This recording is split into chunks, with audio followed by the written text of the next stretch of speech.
4월 넷째 주 주요 뉴스입니다. 성남시가 전국 최초로 지역 화폐를 종이 상품권, 카드, 모바일 앱 세 가지 형태로 운영합니다.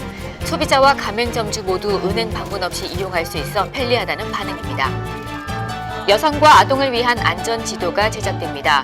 제작 과정에서 위험 요소는 개선하고 동네의 숨은 이야기를 발굴해 친근감을 높일 계획입니다. 미세먼지 배출의 주요 원인인 도로 제비산 먼지를 줄이기 위해 친환경 전기 저상버스를 도입하기로 했습니다. 업체가 전기버스를 사들이면 시는 62%의 구매 비용을 보조합니다. 유네스코가 정한 세계 책과 저작권의 날을 기념해 율동공원 책 테마파크에서 학술 세미나와 시민들이 참여할 수 있는 다양한 체험 행사가 열렸습니다. 성남시는 4월 19일부터 모바일 성남사랑 상품권 100억 원을 발행해 전국 최초로 종이 상품권과 카드형 모바일 앱 세 가지를 동시에 운영합니다. 소비자와 가맹점주 모두 은행에 방문하지 않고 이용 가능해 편의성을 높였습니다. 성남시는 19일부터 전국 최초로 지역 화폐를 기존의 종이 상품권과 체크카드에 모바일 앱까지 더해 세 가지 형태로 운영합니다. 소비자는 은행 방문 없이 6% 할인된 금액으로 모바일 상품권을 구입할 수 있고 가맹점주 역시 QR코드 결제를 활용하면 별도의 은행 방문 없이 매출액이 본인 계좌로 입금돼 더욱 편리해질 전망입니다. 모바일 성남사랑 상품권 시행이 시작된 19일 은수미 성남시장은 시청 앞 여수동에 있는 점포를 방문해 직접 모바일 결제 시연에 나서기도 했습니다. 현재 모바일 상품권 가맹점은 3,000개로 하반기부터 시 산하 출연기관이 운영하는 시설과 도서관, 택시 등 가맹점을 확대해 시민의 편의성을 높이고 지역 경제에 활력을 불어넣을 전망입니다. 어두운 밤 혼자 퇴근하는 여성들, 혼자 하교하는 어린이, 연약하고 어린 대상일수록 범죄에 대한 두려움이 큰데요. 성남시는 여성과 어린이를 위한 골목길 안심 지도를 제작합니다. 성남시는 15일 시청 한누리에서 여성과 아동이 안심하고 귀가할 수 있는 여건을 만들기 위해 여성 아동 안전 그림이 발대식을 개최했습니다. 이날 발대식에서는 안심 귀갓길 관련 영상 관람과 안전을 위한 선서, 지도 제작 세부 사업 소개와 질의응답이 이어졌습니다. 여성 아동 안전 그림이는 성남시 여성 친화 도시 서포터즈와 2019년도 아동 안전 지도 제작에 참여하는 학교의 학부모로 구성돼 올 한 해 이야기가 있는 골목 여성 안심 지도와 아동 안전 지도를 제작하게 됩니다. 이야기가 있는 골목길 안심 지도는 골목길의 위험 요소 등을 파악해서 해결함과 동시에 동네의 역사와 스토리를 담아 시민들에게 친근함과 심리적 안정을 줄 수 있을 것으로 보입니다. 2011년부터 추진해온 아동 안전지도는 관내 18개 초등학교 3학년에서 5학년 학생들이 수업 시간을 활용해 직접 참여하는 사업으로 어머니 폴리스와 함께 학교 주변 등 하굣길 현장 조사 후 아동 안전지도를 제작하고 위험 환경 요소는 개선할 계획입니다. 안전지도 제작을 통해 마을 주민들은 살고 있는 마을에 대해 더 상세히 알게 되고 학생들도 자발적인 활동을 통해 안전에 관심을 갖게 될 것으로 기대됩니다.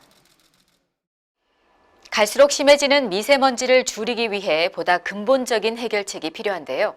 성남시는 미세먼지 배출의 주요 원인인 도로 제비산 먼지를 줄이기 위해 오는 2023년까지 친환경 전기 저상버스 200대를 도입하기로 했습니다.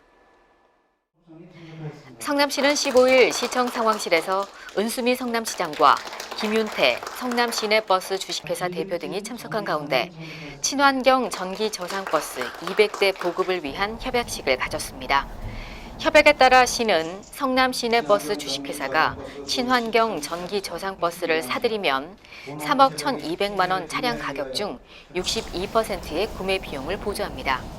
성남 시내버스 주식회사는 운행버스를 새로 사거나 교체할 때 전기 저상버스를 우선 구매하며 오는 7월 말까지 우선 21대를 구매해 운행할 계획입니다.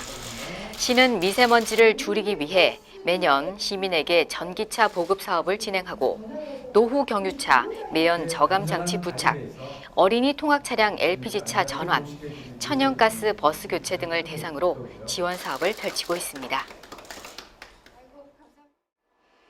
4월 23일은 유네스코가 정한 세계 책과 저작권의 날입니다.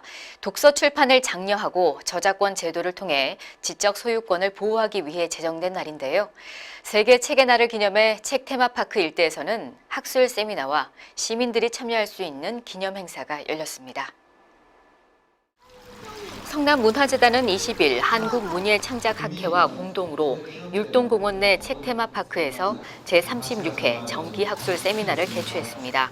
신수정 명지대 문예창작과 교수를 좌장으로 책과 문학에 대한 기조 강연에 이어 밀레니얼 세대를 위한 공감 독서 교수법, 설화를 주제로 한 한국 현대소설 연구 등 흥미로운 주제로 발표와 토론이 진행됐습니다.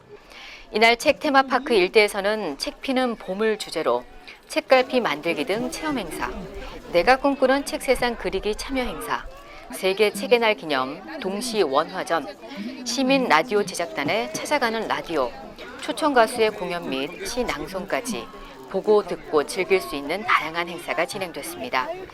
율동공원 내에 위치한 책 테마파크는 8개의 테마로 구성돼 자연과 예술을 벗삼아 독서와 사색을 즐기는 장소로 연간 10만 명이 찾는 성남의 명소입니다.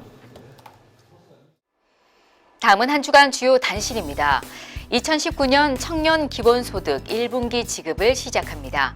대상은 경기도에 3년 이상 계속 거주한 만 24세 청년으로 1인당 분기별 25만 원, 연간 100만 원을 지급합니다.